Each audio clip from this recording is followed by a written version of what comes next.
Olá pessoal, inicia-se então o capítulo 7 com o exemplo 2.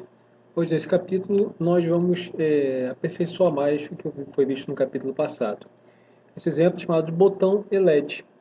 Por que tem esse nome? Porque a gente vai usar um botão, um LED para representar o estado do botão, onde quando o botão estiver solto, o LED vai estar apagado, e quando o botão estiver pressionado, o LED vai estar aceso. Essa é a intenção do experimento. É um experimento que vai ler o estado de um botão e vai apresentar em um LED o seu estado, tá? Se ele está pressionado ou não. Então vamos lá. Este exemplo será uma melhoria do anterior, onde o LED representará o estado de um botão conectado a um dos pinos do microcontrolador. Toda vez que o botão for pressionado, um LED conectado a um dos ports do microcontrolador acenderá. No programa apresentado logo abaixo, note que boa parte da estrutura apresentada no exemplo do capítulo 9 se manteve, no capítulo 6, né? Tendo incremento na linha referente à configuração do pino PD2 como entrada. Então a gente vai observar, pessoal, que nesse exemplo a gente vai configurar um pino como entrada e o pino escolhido foi o PD2. Além disso, no loop principal do programa, fica-se constantemente lendo o estado do botão PIN D2 e caso o mesmo fique em nível lógico baixo, nível lógico baixo que é o zero, o LED conectado a um dos pinos do microcontrolador é acionado. Caso o mesmo não esteja pressionado, este permanece desligado. Ou seja, quando o botão está solto, ele está em nível alto. E quando ele está pressionado, ele está em nível baixo. A lógica é invertida mesmo, tá? Tipicamente, as entradas de um microcontrolador, pessoal, elas são ativas em nível baixo, não em nível alto, tá? Então, isso aqui é uma característica dos projetos eletrônicos em geral, que eu vejo há anos e anos em projetos de modo geral. Ou seja, a ativação de um sensor não é feita em nível lógico alto, e sim em nível lógico baixo. Então, quando o botão estiver solto, vai estar em nível lógico alto. Quando estiver pressionado, vai estar em nível lógico baixo, que é a lógica invertida mesmo, tá? O registrador que faz acesso a um pino de saída do microcontrolador, o registrador que faz acesso a um pino de entrada do microcontrolador é diferente do que faz acesso ao pino de saída, no caso. Está invertido aqui. Porque lembra que no capítulo passado nós conhecemos o registrador port, né? Então tinha o port B, tinha o port D, tinha o port C. Estes são registradores responsáveis pelo acesso à saída do microcontrolador. Para as entradas, para ler o estado de um sensor, a gente usa outro registrador que vai ser comentado agora.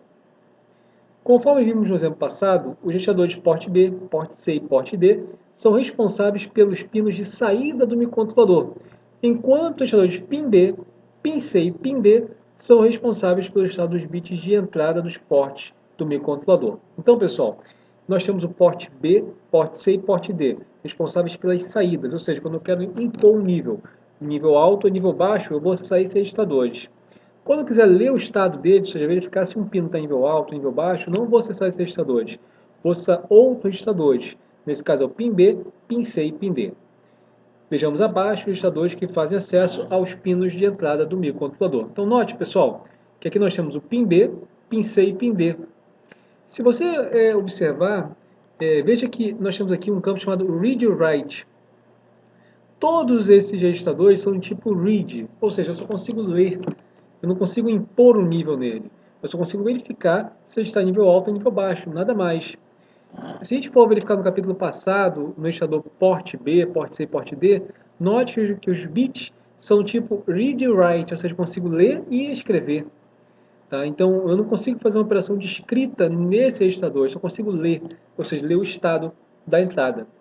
Então, eu tenho PIN B referente ao port B, PIN C referente ao port C e PIN D referente ao port D. Note que os estados desses pinos aqui são, os valores iniciais são not available, ou seja, não disponíveis.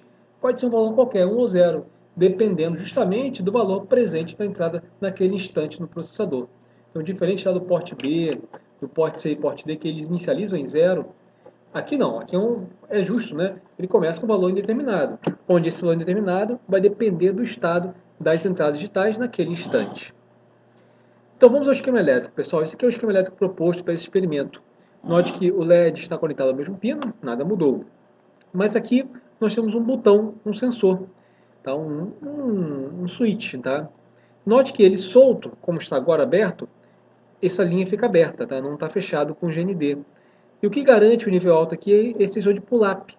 nós temos um resistor chamado resistor de pull-up. O resistor de pull-up? É um resistor que polariza a linha, polarizando ela em nível alto. Veja que ela está ligada para 5 volts.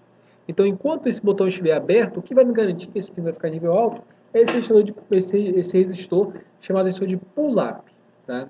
Quando eu pressiono o botão, aí o GND vai de encontro ao pino P2, anulando o efeito desse pull-up. Então é assim que vai funcionar o experimento. Quando tiver solto o botão, o pull-up garante nível alto, 5 volts no pino PD2.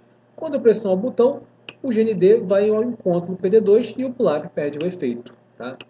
O ATmega 8, a linha ATmega em geral, tem o resistor de pull-up interno também, tá, pessoal? A gente pode usar o pull-up interno ou usar o pull-up externo, como está sendo proposto no experimento. Se a gente for usar o pull-up interno, o que a gente tem que fazer? A gente tem que acessar o resistor port B, o de saída que a gente conheceu no capítulo passado, e colocar o bit dele específico em nível alto. Fazendo isso, a gente está habilitando o pull-up interno do processador. Então, repetindo, eu posso usar o pull-up externo ou interno. Da forma que está aqui apresentado, a gente está usando o pull-up externo. Mas dentro da pastilha do ATmega 8, eu tenho dentro dele esse sistema de pull-up. Só que ele, por default, está desabilitado. Se eu quiser habilitá-lo, eu tenho que ir lá no porte específico, por exemplo, porte B, porte C e porte D, no bit específico e colocá-lo em nível alto. Tá? Nesse caso aqui, se eu quisesse habilitar o pull-up interno dele, do ATmega 8, o que me levaria a economizar um resistor externo, eu não precisava usar esse resistor de forma externa, como está aqui no esquema, e ia ter que acessar o resistor porte D, bit 2 dele, e colocá-lo em nível alto. Então, se eu acessar o porte D2 e colocar em nível alto, eu habilito o pull-up interno do processador e não preciso usar dessa forma o pull-up externo, ok? Nesse experimento está sendo usado o pull-up externo, mas fique você sabendo que você pode usar interno ou externo. Se você usar interno à vontade, você não precisa usar um resistor de pull-up externo, o que é uma economia. Imaginando um projeto que vai ter uma grande produção, é uma economia. Tá? Mas se você usar o pull-up interno, você tem que habilitá-lo. Para habilitá-lo, você acessa o registrador de saída e coloca-o em nível alto. Fazendo isso, você está habilitando o pull-up. Então vamos lá, pessoal. Agora o fluxograma. Início, configurações iniciais do I/O. O que é configurações iniciais do I/O? Você botar o pino como entrada, saída, etc. Tá?